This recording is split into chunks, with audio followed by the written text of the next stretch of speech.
This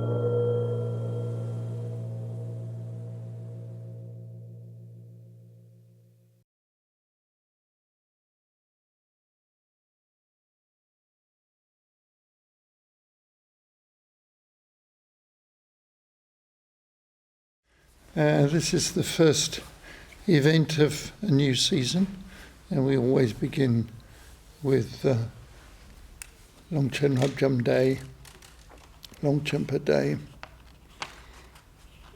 In a way, although the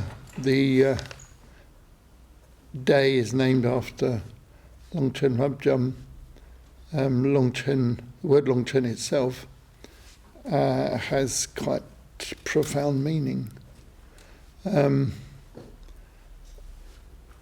Longchen means the vast living space of reality that has no limits, and in a sense is vast not only as it kind of spreads out, and that's kind of easy to, well, it's easy to conceptualize. If one conceptualizes infinity, I suppose you think, well, it's like space gone big, but bigger than anything I can imagine. So it's kind of loosely speaking, it's very easy to think of.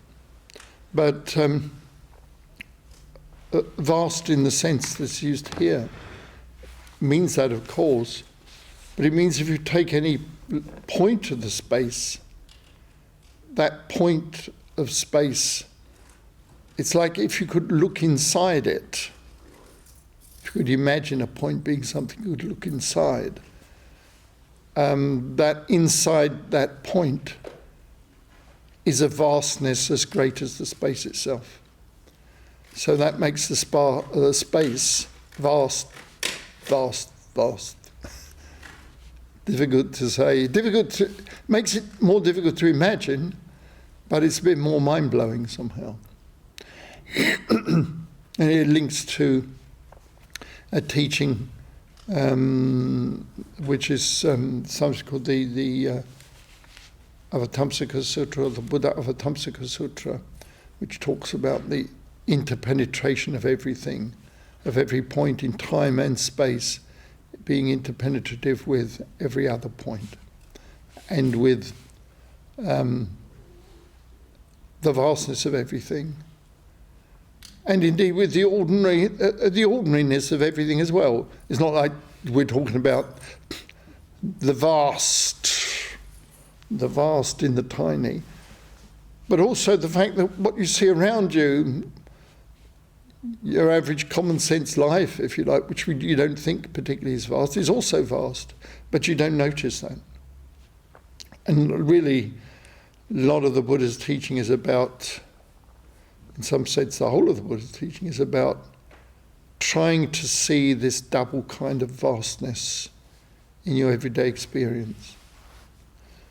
But it's not just vastness, because the word long, the same as the Sanskrit word urmi, it's often represented as kind of space with a wave in it. And the wave indicates like kind of vibration, a movement, and indicates life. It's the idea that this vast living space, which spreads everywhere and is vast in every little particular, and also spreads into your ordinary experience, that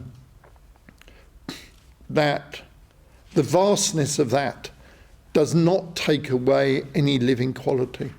It actually enhances the living quality of everything. It means the vastness is alive, and the immensity of the smallest point is alive as well. And of course it means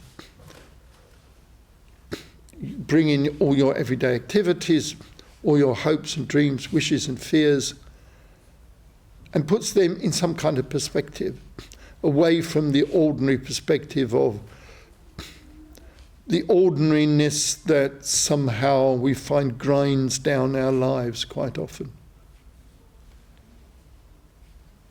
They're things we all want to experience. We all want to experience some kind of wisdom. And in this sense of pointing out particular vast, vibrant, remarkable kind of wisdom. But then there's not just that, we think. It's not just wisdom. What about love? What about compassion? What about joy? What about being able to be equal to anything that arises? So I'm not emotionally perturbed by things. And these are called the 4 apramanas, the boundless states. And the boundlessness suggests something. It's often said, well, they're boundless because when they reach the limit that you could imagine, they become boundless. But more from our point of view, you think their nature is boundless. In fact, they are like that vastness of space and the vastness of the smallness of things. That the vastness is the vastness of compassion, the vastness of love, the vastness of joy, the vastness of you being able to cope with anything that arises, no matter what it is. So it's both. It's both the wisdom of knowing, not knowing conceptually, but knowing in some direct way that passes beyond ordinary thought, and actually linking directly into these qualities that we all wish or long for, and feel sometimes, well, maybe I feel, well, I've got a little tiny edge, a little tiny amount of that, but really the vastness of it is beyond me. Well, that may or may not be true. What is true from the Buddhist perspective is that all those qualities I spoke of, the qualities of heart, if you like, they are present directly all the time. We don't know it. And it's interesting to ask ourselves why we don't know it. Why don't we notice the overwhelming nature of love and compassion? Somehow, because we feel if we did notice that,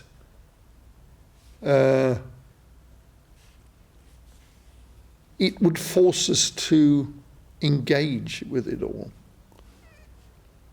And we feel that would be too much of a responsibility somehow. In a way, that's very egocentric. Because actually, truly, if you really engage with it properly, you couldn't support your ego, either with the wisdom or the wonderfulness of the 4 great boundless states: love, compassion, joy, equalness.